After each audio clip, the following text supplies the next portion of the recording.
ہو جا کے کیا ہے یہ صحیح ہو گئی. اس طرح سے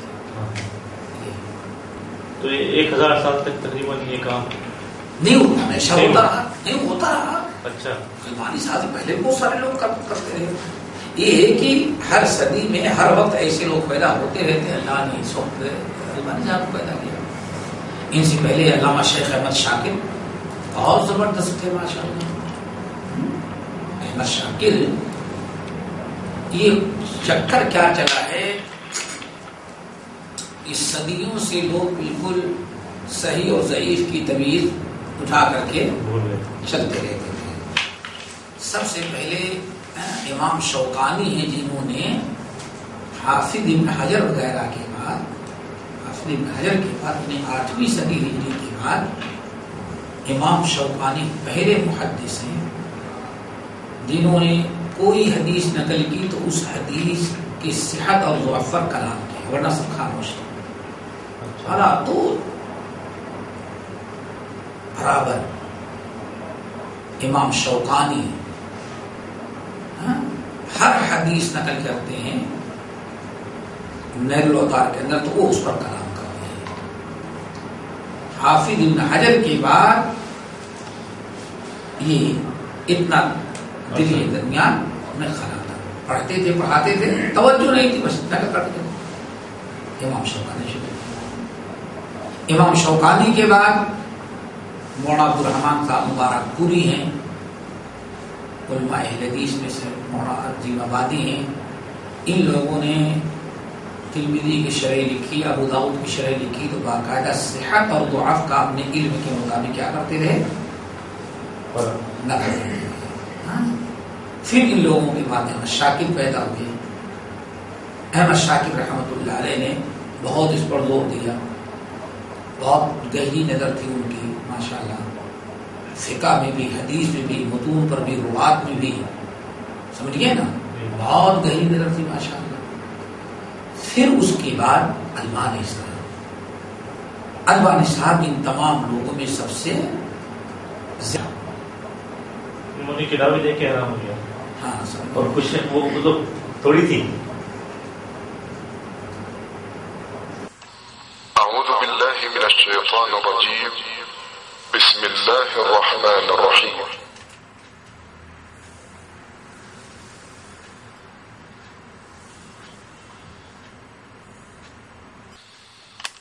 الحمد للہ رب العالمین الرحمن الرحیم مالک یوم الدین ایاک نعبد وإیاک نستعین اهدنا الصراط المستقیم صراط الذین انعمت علیہم غیر المغضوب علیہم ولا الضالین.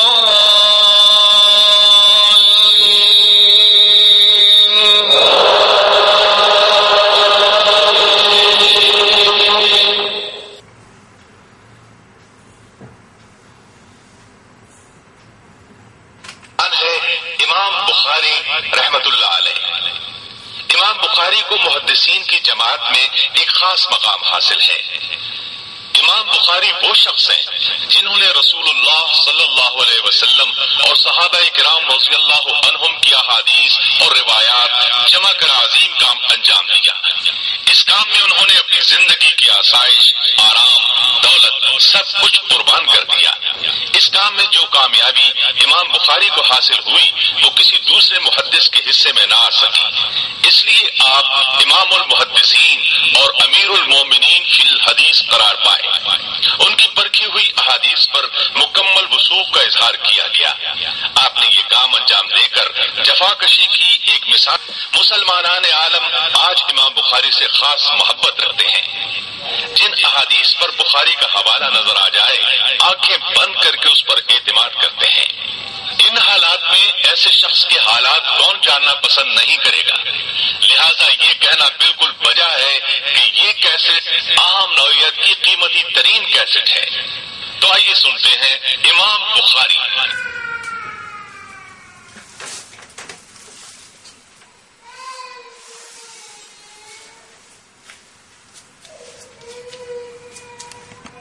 الحمدللہ الحمدللہ وکفی وسلام علی عبادہ الذین اصطفی اما بعد. آج درس حدیث کا سلسلہ تھا جس کے بارے میں اعلان کیا گیا تھا. حدیث کی تعریف، حدیث صحیح، ضعیف، حسن، منکر، کیا کہتے ہیں، سند، متن، ان تمام چیزوں کے بارے میں بات گزر چکی. اور الحمدللہ جو ہم نے لکھنے کے لیے کہا تھا بہت سارے لوگ لکھ کر کے گئے تو اندازہ بھی لگا الحمدللہ کافی حد تک لوگوں کے سمجھ میں بات آئی ہے. یہاں حدیث جو مسئلے مسائل والی حدیثیں ہیں ان کو سمجھنے سے پہلے میں نے دو چیزیں کی بڑی ضرورت محسوس کی ہے. ایک تو یہ کہ خواہ محدثین کے کچھ حالات جو جن میں سے 7 کو میں نے منتخب کیا ہے جو بڑے ہیں. امام بخاری، امام مسلم، امام ابو داؤد، امام ترمذی، امام نسائی، امام ابن ماجہ، ان کو سیاہ ستہ کہا جاتا ہے ہمارے ہندو پاک کے اندر، اور مسند الامام احمد بن حنبل. یہ 5-7 کتابیں ہیں، ان کو کہا جاتا ہے جماعت، رواہ الجماعہ. جو بھی حدیث کی کتاب ہم شروع کریں گے انشاءاللہ ان میں سب سے زیادہ ان 7 کا تذکرہ آتا ہے. کہیں تو صرف کہہ دیے اخرجہ الجماعہ یا رواہ الجماعہ، جماعت محدثین نے اس کو نقل کیا ہے. تو وہاں جماعت سے مراد یہی 7 ہوتے ہیں: امام بخاری، امام مسلم، ابو داؤد، ترمذی، نسائی اور ابن ماجہ، احمد بن حنبل. یہ 7 ہوتے ہیں. تو ان 7 محدثین اور ان کی کتابوں کے متعلق کچھ مختصر سی معلومات دے دینا اور معلوم کر لینا میں بہت ہی مناسب سمجھتا ہوں، تاکہ ہمیں معلوم پڑے کہ ہاں بخاری نے روایت کیا تو بخاری کون ہے، ترمذی نے روایت کیا تو ہاں ترمذی کون ہے، ان کی کتاب کی کیا حیثیت ہے، احمد ہیں تو ان کا مقام و مرتبہ کیا ہے، انہوں نے کب کتاب لکھی، کس حالت کی، محدثین اور علماء میں ان کی کتاب کی کیا ویلو، کیا اہمیت ہے، یہ چیز آ جائے. تو انشاءاللہ آج سے شروع کر رہے ہیں. اس طرح سے پہلی چیز 7 محدثین جو ہیں جماعت جن کو کہا جاتا ہے، ان کے متعلق تھوڑا تھوڑا بیان آئے گا، لیکن ایک مجلس میں سب کا تذکرہ آنا بہت ہی مشکل ہے.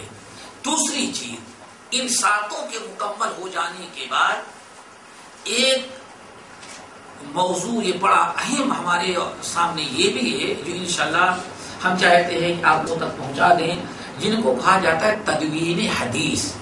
چونکہ آج کل منکرین حدیث کے اندر اور یہ مستشرقین کا بات کا ہے وہ حدیثوں کو غیر معتبر ثابت کرنے کے لیے ہزاروں کوششیں کرتے ہیں، اور کبھی کہتے ہیں کہ اللہ تعالیٰ نے صرف قرآن کی حفاظت کی ذمہ داری لیا ہے، حدیث کی حفاظت کی ذمہ داری نہیں لیا ہے. تو قرآن تو قابل اعتبار ہے لیکن حدیثیں جو بیان کرتے کیا گارنٹی کہ 1450 سال تک جو اللہ رسول نے بیان کیا ہے وہی موجود ہو. ایک تو یہ ہے. کبھی کہتے ہیں دیکھیں اللہ کے رسول نے حدیثوں کو لکھنے سے منع کر دیا ہے، بڑے شبہوں کو شبہات ہیں. تو ایک درس ہم چاہتے ہیں کہ حدیث کی تدوین پر، جس کا مطلب یہ کہ نہیں نبی علیہ السلام کے زمانے سے حدیثیں محفوظ ہیں اور آج تک محفوظ چلی آ رہی اور قیامت تک حدیثیں محفوظ ہیں انشاءاللہ. اور حدیثوں کے جس طرح سے قرآن کو لکھا جاتا تھا ایسے بہت سارے لوگ حدیثیں، صحابہ کرام حدیثیں بھی لکھتے تھے، اور اس طرح سے حدیثوں کو جب وہ لکھتے رہے اور پھر حدیث کو لکھنے کے بعد غیروں تک وہ کیسے پہنچاتے رہے، اس کو کہا جاتا ہے تدوین حدیث. مقصد یہ ہے کہ ہم یہ ثابت کر دیں، یہ آپ لوگوں کے سامنے واضح یہ ہم ثابت کر دیں اور ہمارے ذہنوں میں بات آ جائے کہ حدیث جس طرح سے اس وقت قابل اعتبار تھی ایسے ہی آج بھی حدیثیں قابل اعتبار ہیں. ان کو کہا جاتا تدوین حدیث. اور حدیث کے اندر غلط چیزیں داخل کرنے کے لیے جتنے دروازے تھے امت کے علماء نے سارے چور دروازوں کو بند کیا ہے. میرا خیال ہے یہ دونوں موضوع بڑے مناسب رہیں گے. حدیث کا متن، حدیث کی کوئی کتاب شروع کرنے کے پہلے ان دونوں چیزوں کی وضاحت انشاءاللہ مستقبل کے لیے کافی مفید ہوگی. تو آج جو سلسلہ شروع ہو رہا ہے وہ یہ 7 محدثین جو ہیں جن کو جماعت کہا جاتا ہے، امام بخاری، امام مسلم، امام ابو داؤد، امام ترمذی، امام نسائی، امام ابن ماجہ اور امام احمد بن حنبل رحمہ اللہ. ان ائمہ کے کچھ حالات اور ان کی کتابوں کے متعلق کچھ معلومات پیش کی جائے گی. اور آج شروع جو ہم کر رہے ہیں امام بخاری رحمۃ اللہ علیہ کے حالات سے، چونکہ تمام اہل علم کا اس بات پر اتفاق ہے کہ اصح الکتب بعد کتاب اللہ الصحیح البخاری. قرآن کے بعد سب سے صحیح کتاب اگر اس دنیا میں پائی جاتی ہے تو صحیح بخاری ہے. جب تک صحیح امام بخاری رحمۃ اللہ علیہ نے صحیح بخاری نہیں لکھی تھی، امام شافعی رحمۃ اللہ علیہ نے جب اپنے استاد امام مالک کے پاس مدینہ آ کر کے موطا پڑھی، موطا تو پہلے بھی پڑھ لیے تھے لیکن دوبارہ آئے تھے کہ صاحب کتاب سے اس کو پڑھ لیں. تو موطا کے متعلق امام شافعی رحمۃ اللہ علیہ کہتے تھے، امام شافعی کہتے تھے اس آسمان کے نیچے اور زمین کے اوپر ہمارے استاد امام مالک کی کتاب موطا سے زیادہ کوئی صحیح نہیں ہے. یہ کب تک؟ جب تک بخاری لکھی نہیں تھی. لیکن جب بخاری لکھ دی گئی تو تمام امت کے اجماع اور اتفاق اس بات پر ہے کہ صحیح بخاری کے ٹکر کی کوئی کتاب اسلام کے اندر کتاب اللہ کے بعد نہیں ہے. اللہ تعالی ہم سب کو امام بخاری رحمۃ اللہ علیہ کی لکھی ہوئی کتاب پڑھنے پڑھانے کی توفیق نصیب فرمائے. تو بات شروع کرتے ہیں امام بخاری رحمۃ اللہ علیہ سے. امام بخاری رحمۃ اللہ علیہ، بخاری کہا جاتا ہے، بخاری کا مطلب بخارا میں ان کی پیدائش ہوئی. ان کا نام ہے محمد، ان کا پورا نسب محمد ابن اسماعیل ابن ابراہیم ابن مغیرہ ابن بردزبہ ابن بدزبہ. یہ کتنے ہو گئے؟ محمد ابن اسماعیل ابن ابراہیم ابن مغیرہ ابن بردزبہ ابن بدزبہ. یہ کتنے ہو گئے؟ 6. یہاں آپ دیکھیں گے محمد ابن اسماعیل ابن ابراہیم ابن مغیرہ، یہ 4 نام تو مسلمانوں کے لگ رہے ہیں. 4 نام اسلامی ہیں، محمد، اسماعیل، ابراہیم اور مغیرہ. یہ 4 نام تو اسلامی ہیں. باقی ان کے اوپر جو ہے بردزبہ اور ان کے اوپر یہ دونوں غیر اسلامی نام ہیں، اجمی نام ہے، غیر اسلامی اور اجمی. امام بخاری رحمۃ اللہ علیہ آگے جوفی کہا جاتا ہے. پورا نام، نسب اور نسبت اس طرح سے ہے: محمد ابن اسماعیل ابن ابراہیم ابن مغیرہ ابن بردزبہ الجعفی البخاری. الجعفی البخاری. یہ اپنے علاقے کے، چونکہ یہ سارا علاقہ فارس میں سمجھا جاتا تھا اور فارس میں آگ پرستی کا مذہب تھا. ان کے دادا پردادا اور اوپر والے لوگ مغیرہ سے پہلے جو تھے، ویسے مغیرہ بھی سب وہی آبائی آگ پرستی شرکیہ دین پر قائم تھے. اور ایک بڑی چیز یہ کہ یہ بردزبہ جو ہے کہا جاتا ہے، بردزبہ کہا جاتا ہے کسان. کسان اللہ، اس کا مطلب ہے کہ امام بخاری کا آبائی پیشہ تو تھا وہ کیا تھا؟ کسان. ایک کسان خاندان. کسان سمجھتے ہیں نا؟ کھیتی باڑی. کسان خاندان میں پیدا. امام بخاری رحمت اللہ علیہ کے پردادا ہوں گے محمد اسماعیل ابراہیم مغیرہ. دادا پردادا اور لکڑدادا یہ جو تھے مغیرہ، یہ سب سے پہلے اسلام میں داخل ہوئے. اسلام لانے والے ان کے خاندان میں اسلام آیا ہے وہ سب سے پہلے مغیرہ ہے.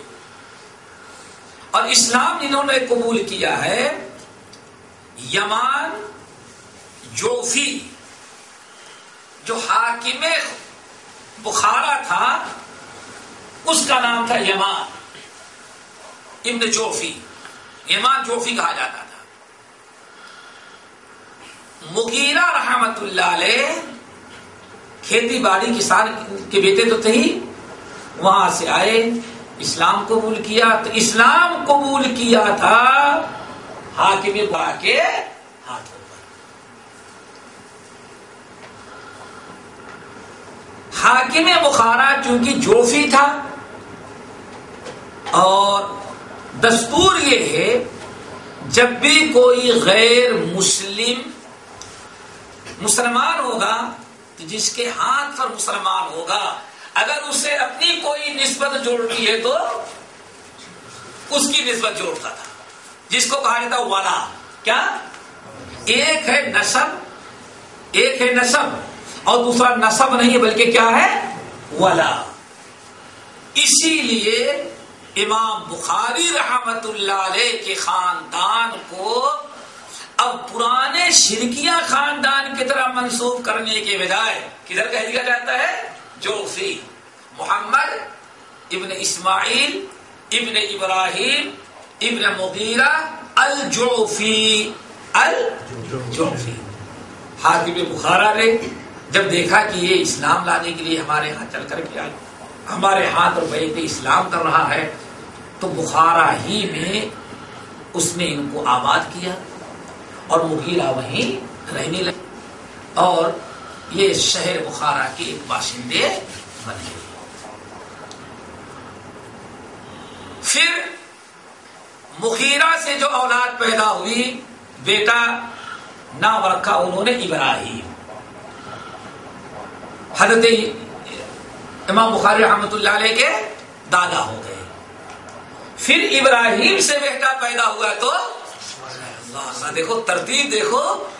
اور انبیاء اللہ تعالیٰ جب کسی کو بہت بڑا بنانا چاہتا ہے تو بہت پہلے سے اس کا عجیب و غریب انتظام کرتا ہے. دیکھو ابراہیم کے بیٹا پیدا ہوا تو نام رکھا اسماعیل اور اسماعیل کے بیٹا پیدا ہوا تو نام رکھا محمد جو آگے چل کر کے بخاری بنے. دو بھائی تھے محمد اور احمد. تو یہ امام بخاری رحمۃ اللہ علیہ کا نسب ہے. امام بخاری رحمۃ اللہ علیہ کے والد جو تھے اسماعیل یہ اپنے وقت کے بہت بڑے محدث تھے.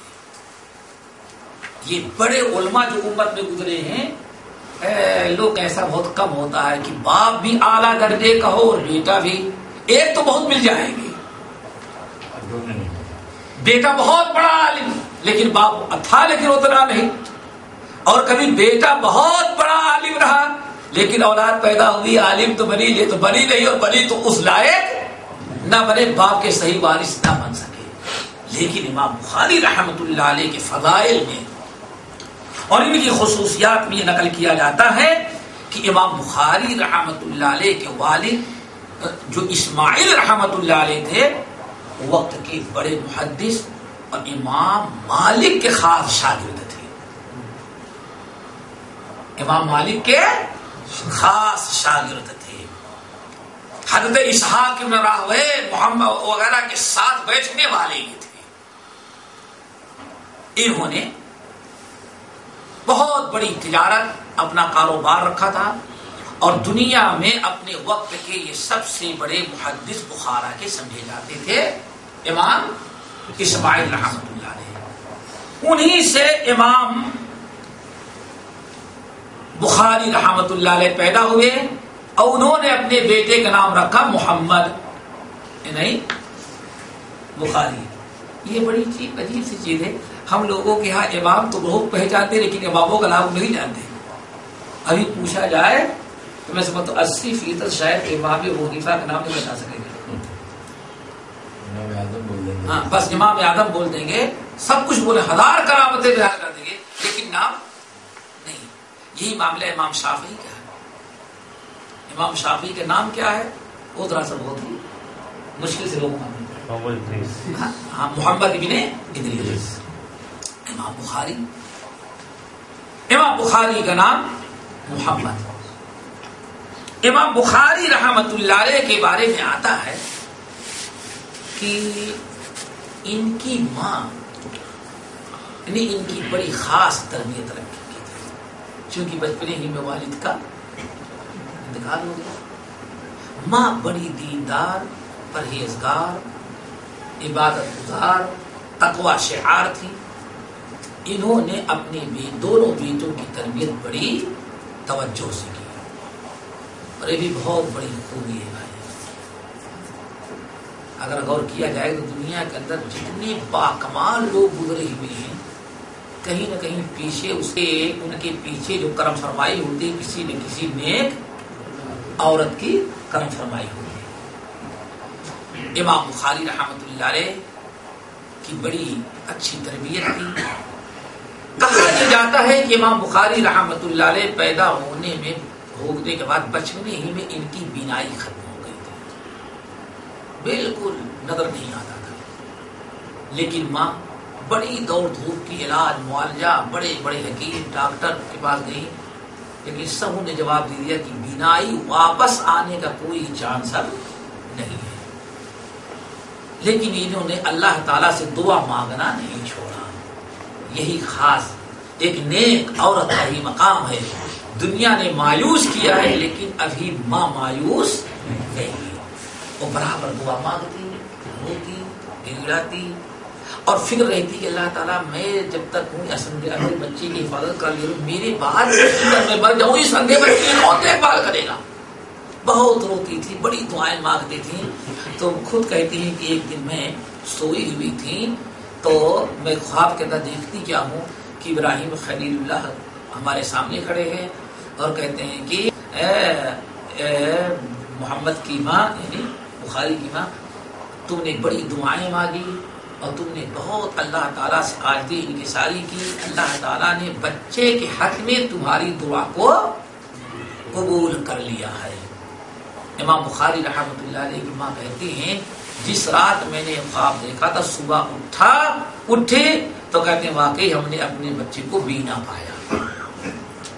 ہمارے بچے کی نے ہماری دعا قبول کی اور ہمارے بچے کی آنکھ لوٹا دیا, بینائی لوٹا دی. امام بخاری کیسے اندھے ہو گئے تھے اس کی کوئی تفصیل میں نہیں ہے, لیکن اتنا ضرور ہے, اتنا تو اتفاق ہے سب کا کہ امام بخاری رحمۃ اللہ علیہ کو جب اللہ تعالیٰ نے بینائی عطا کیا تو اتنی تیز بینائی, اتنی طاقت والی بینائی اور زیادہ عطا کیا اللہ رب العالمین اپنے فضل و کرم سے. نہ کام لینا تھا بھائی, اور کام کیا لینا تھا بھائی, اس زمانے میں یہ لائٹ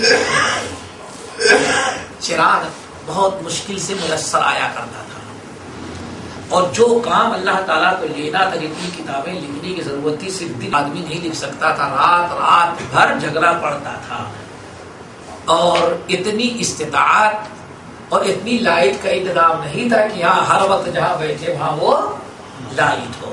اللہ تعالیٰ کو کام لینا تھا, اسی لیے غیر معمولی قوت اور طاقت والی بینائی اللہ تعالیٰ نے امام بخاری کو عطا کیا.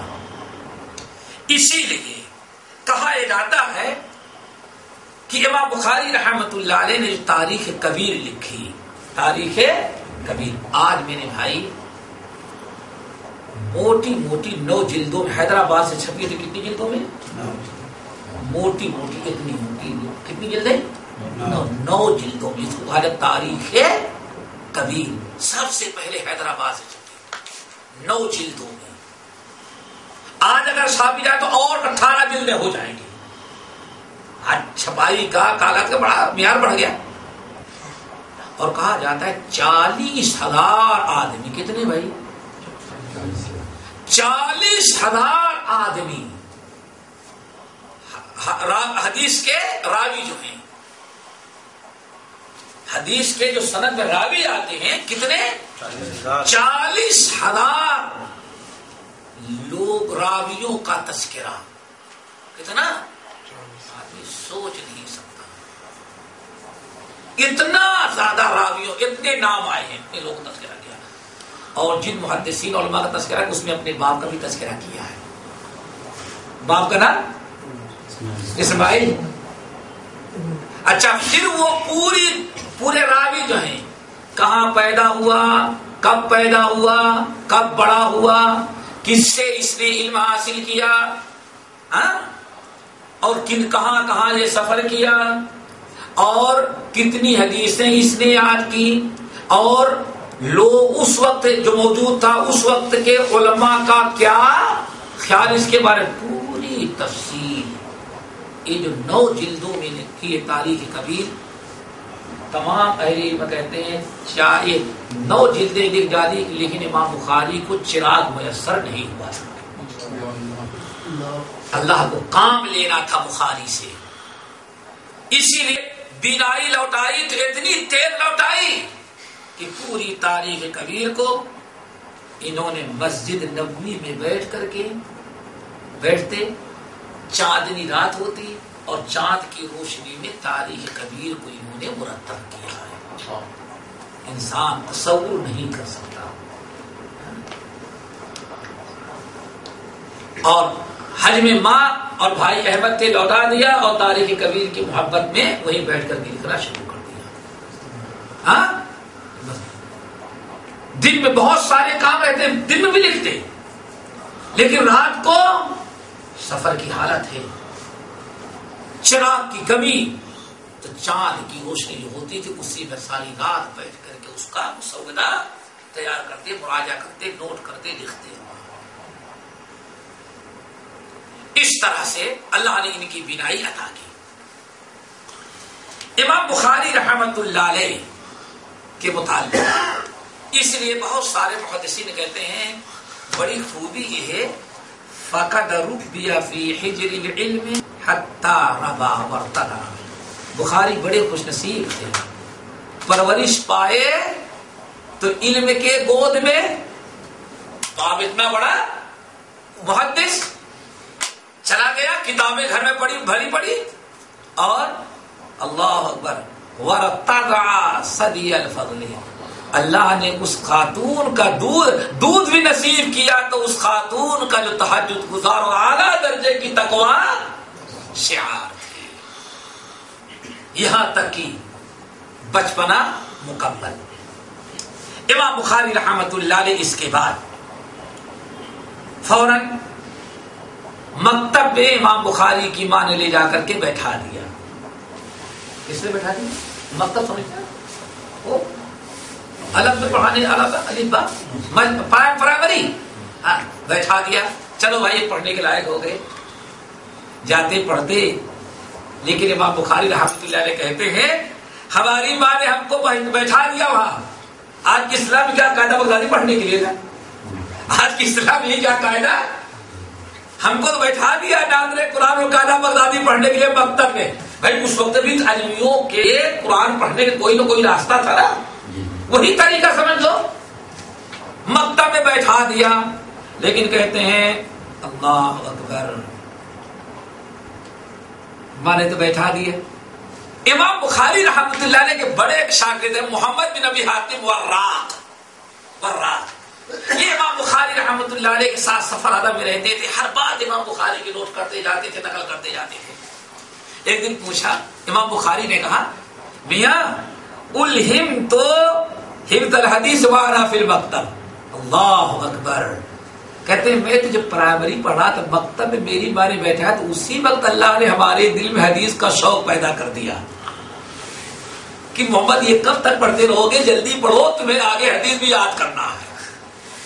کہتے الہم تو حفظ الحدیث وکنت فی المکتب، ابھی میں مکتب میں تھا جبھی سے اللہ تعالیٰ نے ہمارے دل میں حدیث کے یاد کرنے اور حدیث سیکھنے سکھانے اور حدیث کو حفظ کرنے کا شوق پیدا کر دیا. جب امام بخاری رحمۃ اللہ علیہ نے یہ بتایا تو وراق بیٹھے تھے، یعنی محمد بن حاتم وراق. استاد نے بتایا اس وقت آپ کی کیا عمر تھی؟ کہتے کنت اشرف، صرف 10 سال کا تھا، جبھی سے اللہ نے ہمارے دل میں حدیث یاد کرنے کا شوق پیدا کر دیا. باپ کے گھر میں کتابیں تو تھی ہی، مخطوطہ تھا، لوگوں سے سنتا تھا اور حدیثیں میں نے یاد کرنا. اللہ اکبر. بات آ گئی عبرت کے لیے. اللہ تعالیٰ سے دعا کرو آج ہمارے بچوں میں بھی یہی شوق پیدا ہو جائے، بڑی مشکلات حل ہو جائیں. ابھی تفصیل میں جانے کے ٹائم میں مثال کے طور 2 مثالیں دیتے ہیں. ایک مثال دیتے ہیں، حدیث کا شوق پیدا ہو گیا 10 سال کے اندر. آج آپ اپنے بارے میں سوچ لیں، بچپنے میں جس چیز کی کوشش کی ہوگی شوق پیدا ہوا ہوگا، اللہ نے دیا ہے آپ کو. اس لیے بچوں کو بھی کہیں بچوں کے دل میں شوق پیدا کریں. بس 2 باتیں بتاتے ہیں شوق پیدا کرنا ہوتا ہے. نمبر 1، امام ابو داؤد رحمۃ اللہ علیہ صاحب سنن، ان کے بیٹے عبداللہ یہ چھوٹے سے تھے، عبداللہ چھوٹے سے تھے تو امام ابو داؤد رحمۃ اللہ علیہ جب کسی عالم کے پاس، بڑے عالم کے پاس حدیث پڑھنے کے لیے جانے لگے، ان کو بھی گھسیٹ کر کے لے کے جاتے تھے، کہیں بھی گود میں اٹھانا پڑتا تھا. اب بیٹا چلتے چلتے تھک جاتا تو کہاں بیٹھا ہے؟ کندھے پر. امام ابو داؤد اپنے بچے عبداللہ کو محدثین کے پاس لے کے جاتے، ذرا اور بڑا ہو گیا، چلتے گھسیٹتے چلے جا رہے ہیں. کچھ لوگوں نے کہا اللہ کے بندے، اس چھوٹے سے بچے کو ماں کے پاس چھوڑ دو، کھانے پینے کھیلنے کودنے دو، تم اس کو بلا وجہ گھسیٹتے رہتے ہو. امام بخاری نے جواب کیا دیا؟ بات اصل امام ابو داؤد نے جواب دیا، میاں اصل میں یہ بڑے بڑے لوگ ہیں، ان سے تو میں علم حاصل کر لے رہا ہوں، پتا نہیں یہ عبداللہ کو چھوڑ دوں گا، بڑا جب ہوگا حدیث حاصل کرنے کے لائق تو اس وقت تک پتا نہیں یہ ہمارے بڑے بڑے علماء رہیں کہ دنیا سے چلے جائے، تو اس لیے میں گھسیٹ کے لاتا ہوں تاکہ ابھی بچپنے ہی میں ان بڑوں سے فائدہ. آخرکار اپنے وقت کے امام عبداللہ رحمۃ اللہ علیہ، ابو داؤد رحمۃ اللہ علیہ کے انتقال کے بعد سجستان اتنے بڑے عالم ہو گئے کہ سجستان سے باقاعدہ بغداد بلائے گئے، اور بغداد کے اندر عبداللہ جب درس دیتے تو ایک ایک مجلس میں 40-40 ہزار طلبہ آیا کرتے تھے.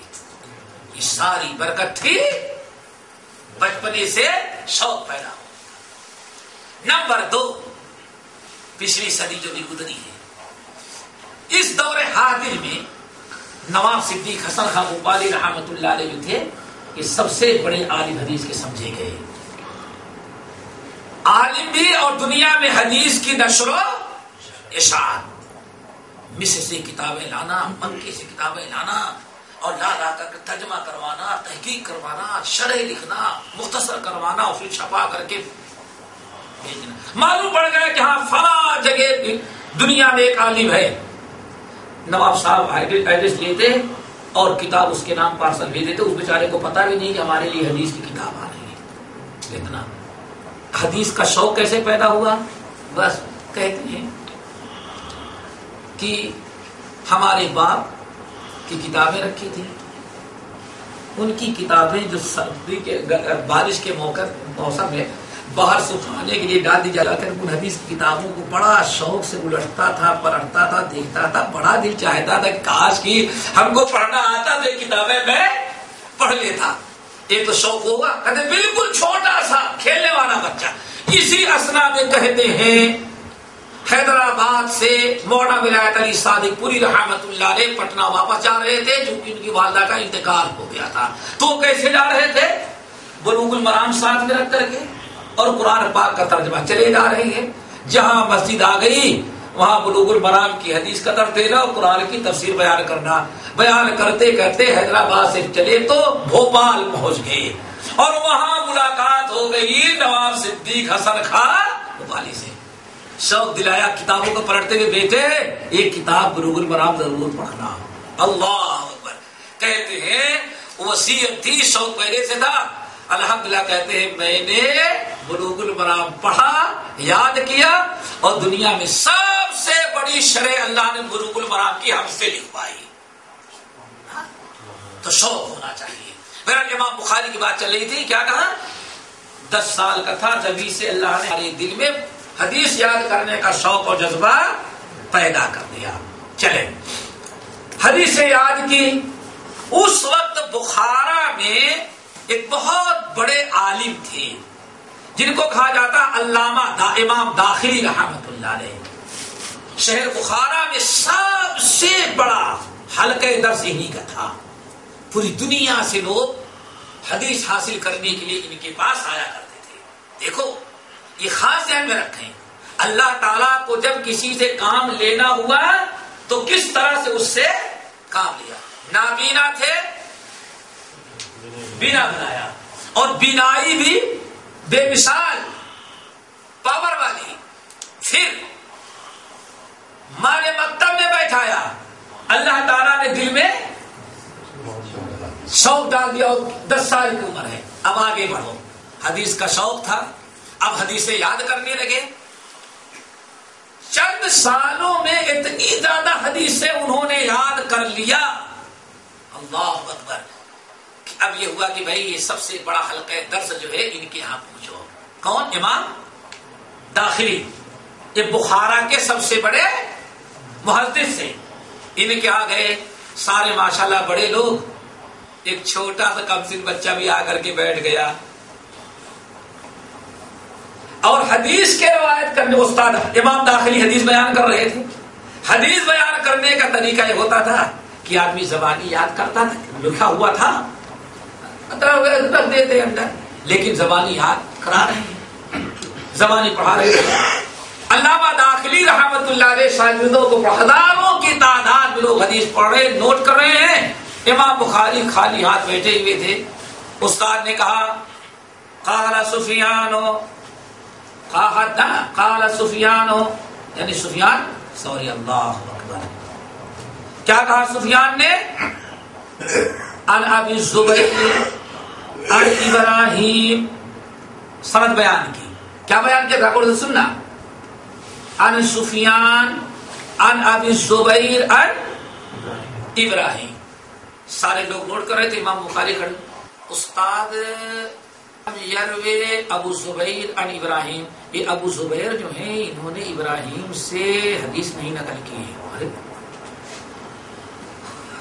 یہ بچہ مجلس میں سب سے چھوٹا پہلے ہی دن آیا اور علامہ داخلی کہتے ہیں حدثنا فلا حدثنا فلا عن سفیان عن ابی الزبیر عن ابراہیم. تو بچہ کیا کہتا ہے امام بخاری؟ یا استاد لم یروی ان ابا الزبیر لم یروی عن ابراہیم. ابو زبیر نے ابراہیم سے نقل نہیں کیا. بڑے زور سے امام داخلی نے کہا کو خاموش بیٹھ جا. چھوٹا تو بھائی کوئی تم نہیں، لیکن بیٹھ گئے. تھوڑی دیر کے بعد امام بخاری کہتے ہیں استاد آپ کے پاس اس کی اصل تو ہوگی نا. اللہ اکبر. یہ نہیں کہ تم غلط کہہ رہے ہو، نہیں، ادب ذرا دیکھو. استاد نے ڈانٹ دیا امام بخاری. پھر لیکن امام بخاری کو یقین ہے کہ ہاں استاد غلط پڑھ رہا ہے، سند میں غلطی ہو رہی. استاد ابو زبیر لم یروی عن ابراہیم، یہ اصل کو ذرا دیکھیں کہیں سو تو نہیں ہو رہا ہے. اب بات زیادہ بڑھی، ڈانٹا تو خوب امام بخاری کو، لیکن امام داخلی اٹھے اور گئے. اثر کھول کر کے دیکھا تو واقعی وہاں ابو زبیر نہیں زبیر ہے. وہاں کیا ہے؟ ان سفیان ان الزبیر ان ابراہیم. اور امام داخلی نے کیا پڑھا؟ ابو زبیر. بڑا فرق ہے، بڑا فرق ہے راوی کا. تو وہاں داخلی نے کھول کر کے دیکھا تو واقعی بات وہی تھی. ابو زبیر کے بجائے اصل میں کیا ہے؟ ایک چیز یہاں یاد رکھنا، وہ آگے بتائیں گے. ذرا سا غلطی کے احساس ہوا تو کہاں پلٹ کے گئے؟ اصل کیا تھی؟ لکھی ہوئی. اور منکرین حدیث بیوقوف کیا کہتے ہیں حدیثیں کہاں لکھی جاتی؟ امام بخاری سے پہلے لوگ حدیثیں لکھے ہی نہیں لکھی. نہیں سمجھے؟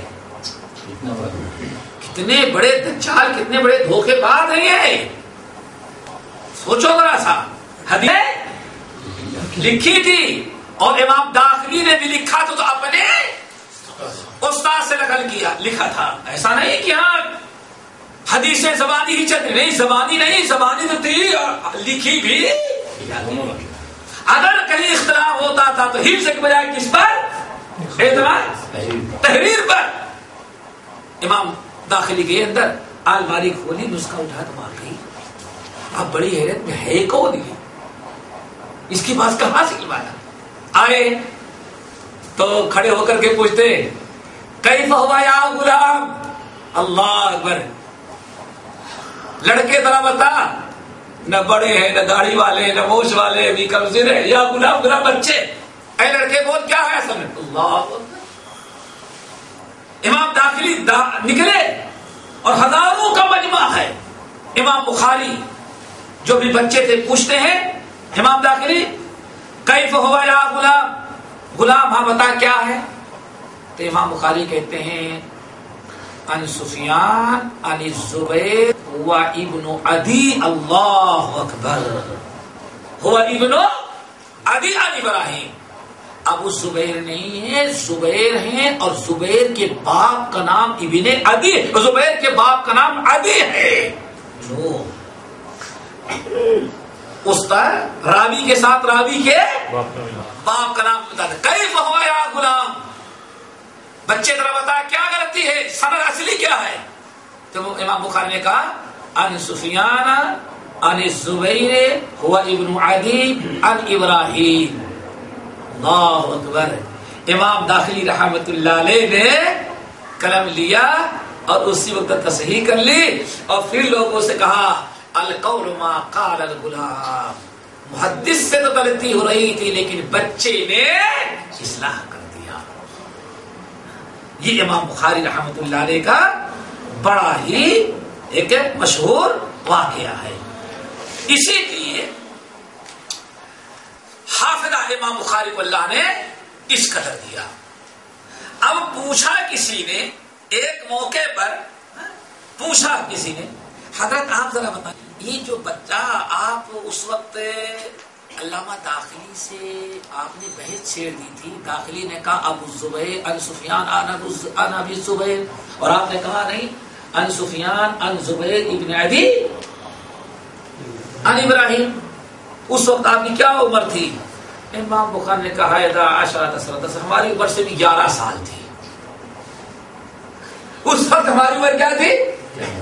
11 سال تھی. جس وقت میں نے اپنے استاد امام زہری کو ٹوکا تھا اس وقت ہماری عمر 11 سال تھی. اللہ. اس کے بعد امام بخاری رحمت اللہ علیہ نے امام داخلی سے اور بخارا کے دیگر اہل علم سے حدیثیں نقل کر لینے کے بعد اب سفر کرنے کا قصد کیا کہ اب نکلیں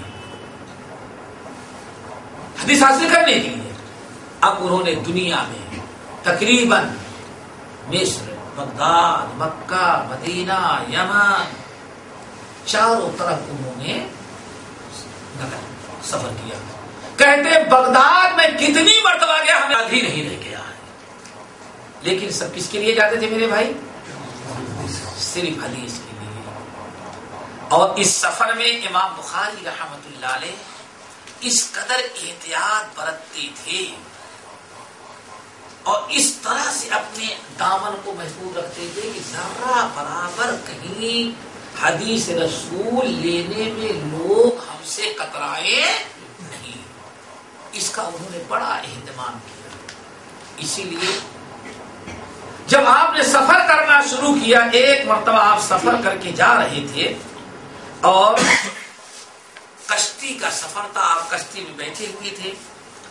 آپ کے بازو میں کشتی پر اور پانی والے جہاز میں ایک شخص بیٹھ گیا اور بڑی دوستی کیا. تھا وہ پاکٹ مار، تھا وہ چور.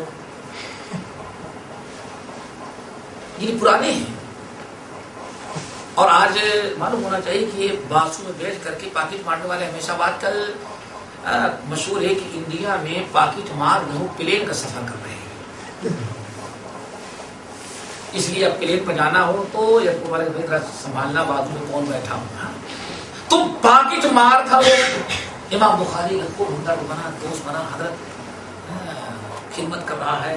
کیسے آنا ہوا؟ خرچے ارچے کی کوئی ضرورت ہوئی تو بتائیے گا. الحمدللہ نے کو بہت دے رکھا. خرچوں امام بخاری نے کہا الحمدللہ 1000 اشرفیہ ہمارے پاس موجود ہے اور سفر کے لیے کافی ہو جائے گی. وہ پہلے دینے کا نام لیا تاکہ بخاری بتا دیں گے. امام بخاری رحمۃ اللہ نے بتا دیا، لے لیا اپنے پاس رکھے. اللہ کو لے کہتے ہمارے پاس 1000 اشرفیہ ہیں اور ہمارے سفر کے لیے کافی ہے. بہرحال کہاں بچا کے رکھیے گا، وہ بھی کہتے گے خوب بچا کے رکھے. ہاں جہاز پر مختلف قسم کے لوگ ہوتے ہیں. امام بخاری نے کہا میں نے خوب اندر لپیٹ کر کے اس سامان میں رکھ دیا. اللہ بار بات ہے کہ نابینا دھان پر رکھا. اس نے کیا کہ چپکے چپکے سے لے لیا. موقع پایا. اب لے لینے کے بعد اللہ اب اس نے شور مچانا شروع. کچھ دنوں کے بعد صاحب میرے سامان سے میری کتنے تھی؟ 1000 تھی. اب کشتی والے بڑے پریشان تھے. کشتی میں چور آیا تھا کچھ بھی نہیں. اس نے سوچا کشتی والے تلاشی لیں گے تو کس کے سامان میں نکلے گا؟ بخاری کے. بڑا شور مچایا. صاحب ہمارا انتظام کریں، میں کیسے جاؤں گا، میں تو ویسے ہی مسکین آدمی ہوں، ہماری 1000 پوری جمع پوجی تھی کسی نے چرا لیا. امام بخاری رحمۃ اللہ نے بڑے پریشان بھی ظالم تھا یہ نمبر ہی اب ہم کو پتا چلا. دیکھ رہے تھے جیسے کشتی والے ادھر ادھر کیے نکالے اور دریا میں ڈال پوری 1000 اشرفی دریا میں ڈال دیا. ہاں بھائی تلاشی لی جائے. اب تو میدان صاف ہو گیا نا، تلاشی لے. لوگوں نے تلاشی لینا شروع کیا. امام بخاری کے سامان تو کہیں نہ پتا چلا. اب وہ چور بڑا مایوس ہوا، بڑا شرمندہ کہ میں نے دیکھا تھا کون لے گئے. گئی کہاں وہ تھیلی؟ بہرحال اتر امام بخاری رحمۃ اللہ علیہ ایک لفظ نہیں اس کو پوچھ کے گئے. سامنے چل لے کے جا رہے تھے. کشتی اترنے کے بعد پھر ساتھ لگا. کچھ دور جانے کے بعد کہتے ہیں حضرت وہ تھیلی آپ نے کیا کیا؟ کہا میں نے پانی میں ڈال دیا. کہا میں نے پانی میں ڈال دیا. ارے کیوں ڈال دیا؟ کیا ضرورت تھی؟ کیسے آپ کے دل نے گوارا کیا کہ اتنی قیمتی چیز آپ اپنا مال ڈال دے پانی کے اندر؟ کہا محبت تو بہت تھی لیکن حرکت تم نے ایسی کیا کہ اگر تلاشی لی جاتی اور میرے سامان سے 1000 اشرفی نکل جاتی تو سارے لوگ کیا کہتے کہ واقعی یہ پڑوسی کا مال اس نے چرایا تھا. ہم کتنے بھی سچے تھے لیکن شور مچ جاتا دنیا میں کہ یہ جو محمد بن اسماعیل حدیثیں پڑھتا پڑھاتا ہے وہ تو نمبری چور جہاز پر چوری کیا تھا. تو مجھ سے لوگ حدیث لینا ترک کر دیتے، ہماری ذات مخدوش و مجروح ہو جاتی. ہم نے حدیث رسول پر آشنا آئے اور پھر کوئی یہ کہہ نہ سکے کہ ہاں دنیا میں مولوی بھی چوری کرتے ہیں.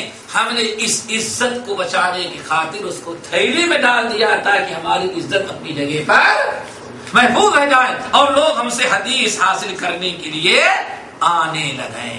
الحمدللہ اس طرح سے امام بخاری رحمۃ اللہ علیہ نے اپنا کام اپنا دامن پاک رکھا. اسی طرح سے امام بخاری رحمۃ اللہ علیہ اپنے کھانے پینے یہ ساری برکت ہوتی ہے رزق حلال کی. امام بخاری رحمۃ اللہ علیہ کے بارے میں آتا ہے کہ ان کے باپ نے جو ان کو ورثہ میں وراثت میں مال چھوڑا تھا، امام بخاری رحمۃ اللہ علیہ کے پاس ٹائم تو تھا نہیں کاروبار کرنے کے لیے. انہوں نے ایک آدمی کو مزاربت پر دے دیا، جو اس سے منافع آ جاتا تھا حلال طریقے سے اسی پر وہ گزارا کرتے تھے.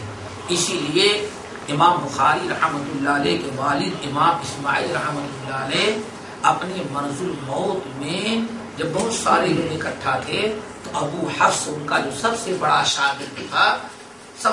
شاگرد تھا، اس نے امام بخاری امام اسماعیل نے اس سے بتایا، کہا دیکھو میرا یہ آخری وقت نظر آ رہا ہے کہ جتنا مال میں نے جمع کر رکھا تجارت میں، کاروبار میں، گھر میں، کہتے ہیں اللہ کی قسم میں یقین کے ساتھ کہتا ہوں خالص حلال مال میں چھوڑ کے جا رہا ہوں، اس میں شک اور شبہے والا بھی کوئی مال نہیں ہے۔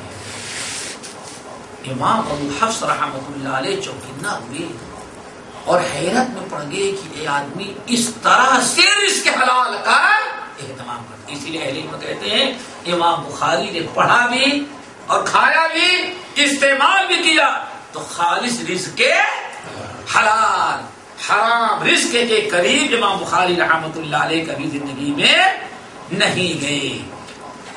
اسی طرح سے امام بخاری رحمۃ اللہ علیہ نے دنیا کا سفر کر کے بہت سارے علماء، بہت سارے اہل علم سے حدیثیں حاصل کی، اور پھر جب بخاری لکھنے کی باری آئی تب یہاں خاص طور سے ایک چیز بیان کر دی جائے کہ امام بخاری رحمۃ اللہ علیہ کے مقام کو ایک تھوڑے سے ٹائم میں نہیں بیان کیا جا سکتا، بہت حالات ہیں، بس ان کے علم کا اس سے اندازہ لگایا جا سکتا ہے کہ امام مسلم رحمۃ اللہ علیہ جو امام بخاری کے بڑے شاگردوں میں سے تھے، اہل علم کہتے ہیں لولا البخاری، اگر بخاری نہ ہوتے تو امام مسلم کا نام لینے والا بھی کوئی دنیا میں،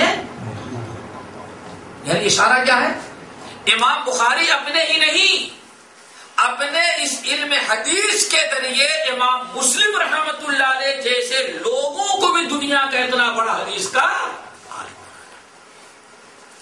اسی لیے امام مسلم رحمت اللہ علیہ کے بارے میں آتا ہے کبھی بیٹھے رہتے اور امام بخاری رحمت اللہ علیہ سے کوئی سوال کرتے، اور امام بخاری جب حدیث کی تشریح کرنا شروع کر دیتے تھے تو ایسے ایسے نکات، ایسی ایسی باتیں بیان کرتے، محدثین نقل کرتے امام مسلم رو دیتے تھے کہ آخر یہ انسان ہے ہمارا استاد، دنیا میں اتنی اساتذہ سے میں نے یہ حدیث پڑھی، یہ باتیں مجھ کو نہ معلوم ہو سکی جو امام بخاری بیان کرتے۔ یہ تو نہیں کہتے ساری زندگی امام مسلم رو دیا کرتے تھے۔ امام بخاری رحمت اللہ علیہ کی باتیں سنی، یہ انسان ہے یا اس پر کہاں سے اتنا علم اس نے حاصل کیا، اسی لیے کبھی روتے اور بعض اوقات کہتے قدم حضرت امام مسلم رحمت اللہ علیہ جوش میں اٹھتے اور اٹھ کر کے جا کر کے امام بخاری کے پیشانی کے بوسہ دینے لگتے، سبحان اللہ، ہزاروں علماء سے حدیثیں حاصل کی، یہی پڑھی میں نے، وہ بھی چیزیں مجھ کو نہ ملی جو ابھی بخاری سے مل گئی۔ کبھی جوش میں آتے، استاد ذرا اپنا پیر لمبا کریں، آج دل چاہ رہا ہے، یہ اتنی متاثر کن باتیں آپ نے کر دی، ایسا علم آپ نے آج ہمیں بتا دیا کہ دل چاہتا ہے کہ آپ کے قدموں کی بول چوم لے۔ امام ترمذی، امام مسلم جیسے امام ترمذی اتنے بڑے شاگرد، بہرحال اس طرح کی پوری دنیا کا سفر کیا۔ ایک مرتبہ بغداد جب پہنچے تو بغداد اس وقت سب سے بڑا علم کا مرکز جو تھا دنیا میں کون تھا؟ بغداد۔ بغداد جب پہنچے تو وہاں بہت سارے لوگوں کو پڑھا امام بخاری کی شہرت، امام بخاری کا قوت حافظہ سن کر کے لوگوں کو بڑا تعجب ہوا، تو ایک مجلس منعقد کی گئی بخارا کے اندر، اور ٹاپ کے 10 محدث بخارا کے بغداد کے 10 محدث چنے گئے، اور ان کو کہا گیا 10 حدیثیں آپ لوگ امام بخاری پر پیش کریں۔ اس زمانے میں حدیث میں آگے بتاؤں گا، حدیث بیان کرنے کا ایک طریقہ یہ تھا کہ استاد بیان کرے، لوگ نوٹ کرتے جائیں۔ دوسرا طریقہ یہ تھا کہ لوگ پڑھیں اور استاد اس بیٹھ کے سنیں، اس کی کیا کرتے؟ تصدیق کرتے۔ اس کو عرض کہتے ہیں، کیا عرض۔ تو 10 آدمی اکٹھا کیے گئے اور ہر 10 آدمی کو 10 حدیثیں دی گئی۔ اب کتنی حدیثیں ہو گئی؟ 100۔ امام بخاری کے لیے اسٹیج تیار کیا گیا، بیٹھے امام بخاری اور آئے علماء، پورا بغداد امٹ پڑا۔ آج محمد ابن اسماعیل آ رہا ہے اور مولویوں نے سوچا کہ آج ان کا دیکھیں کتنا حافظ ہے، ان کا کبھی آج پتا چلے گا۔ چلے بھائی، چلو بھائی، شروع کیا، پہلے نے شروع کیا تو ایک حدیث کا متن، دوسرے کی سند، تیسرے کی سند، تو چوتھے خوب رد و بدل کیا۔ امام بخاری نے کہا بھائی سناؤ، 10 نے الٹ پلٹ کر کے سنایا، ہاں کیسی ہے؟ مجھے تو علم نہیں۔ اب لوگ سب دیکھیں اتنا بڑا بیوقوف انسان، 10 میں سے کوئی ایک حدیث بھی نہیں جانتا، اس کو کس نے کہا بڑا حافظ استاد علی؟ بڑے خوش ہو رہے ہیں۔ دوسرے نے 10 حدیثیں پڑھی، امام بخاری سنتے جا رہے ہیں، ہاں کیا ہے؟ لا ادری، نہیں جانتے سب، اور ان کا پکا ہو گیا۔ 10 نے پڑھی، جب 10واں آخری 10 آیتیں 10 حدیثیں پڑھ کے بیٹھ گیا، امام بخاری نے کہا لا ادری، تو سب لوگ بڑے دیکھو لوگ ایسے ہی اڑا دیتے ہیں اس کو، بڑا حافظہ کبھی ہے، بڑی حدیثیں یاد ہے، 100 میں سے کم 10 تو یاد کرتا۔ جب سب بیٹھ گئے تو امام بخاری کہتے ہیں ہاں بھائی سنو، بات اصل ہے تم نے جو پہلی حدیث بیان کی ویسی حدیث مجھ کو نہیں معلوم ہے۔ بات اصل یہ ہے کہ تم نے اس حدیث کا متن، اس حدیث فلاں سند کے ساتھ اور فلاں سند کا متن، 100 حدیثوں کا متن اور سند جوڑ کر کے بیان کر دیا۔ اب بغداد کی بولی میں سنا، ہاں بغداد کے لوگوں کو بڑا تعجب ہوا، اور کمال یہ ہے ایک تو تعجب ہوا، اور اس سے بڑا کمال بات اہل میں کہتے ہیں اس مجلس میں امام بخاری کہا تھا کہ جس ترتیب سے 10 نے بیان کیا تھا، امام بخاری نے ترتیب کو بھی برقرار رکھا، یہ بڑا کمال ہے۔ کبھی ایسا ہو تو ترتیب بدل جاتی ہے نا، جس ترتیب سے بیان کیا تھا، ہاں پہلی حدیث یہ تھی لیکن متن اس کا، سند اس کا وہ ہے، اور متن پوری 100 حدیثوں کو جس ترتیب سے ان لوگوں نے ہیرا پھیری کر کے بیان کیا تھا اسی ترتیب کے ساتھ بیان کر دیا۔ پورے بغداد والے ٹھنڈے ہو گئے، سکہ جم گیا۔ امام بخاری رحمت اللہ علیہ، اب صحیح بخاری کے لکھنے کی باری آئی۔ حدیث کے یاد کرنے کا شو پہلے دنیا میں حاصل کر لیا، چلیے نا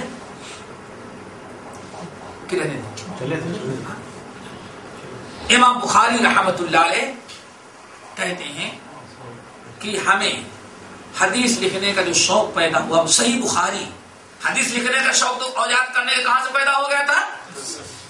مکتبی سے۔ لیکن صحیح بخاری کیسے لکھی وہ اصل میں بتانا ہے۔ 2 وجہ بیان کی جاتی ہے۔ ایک تو ہے کہ ایک دن امام بخاری رحمت اللہ علیہ اپنے استاد اسحاق ابن راہوی رحمت اللہ علیہ کے درس میں تھے۔ اسحاق ابن راہوی رحمت اللہ علیہ نے اپنے درس میں اپنے شاگردوں سے کہا لو جمعتم کتابا مختصرا لصحیح سنت نبیکم صلی اللہ علیہ وسلم، بھائی کاش کہ تم لوگوں میں سے کوئی ہمت کرتا اور صرف صحیح حدیثوں کا ایک مختصر مجموعہ اللہ کے رسول کی سنتوں کا تیار کر دیتا، جس کے اندر صرف حدیثیں، ساری حدیثیں صحیح ہوتی، کوئی ضعیف حدیث نہ ہوتی۔ اسحاق ابن راہوی ایک بڑے استاد تھے، انہوں نے خواہش ظاہر کی۔ امام بخاری رحمت اللہ علیہ کہتے ہیں ذالک اول ما وقع فی قلبی، استاد کی اس بات سے میرے دل میں بات پیدا ہو گئی، خواہش ہو گئی کہ واقعی ہمت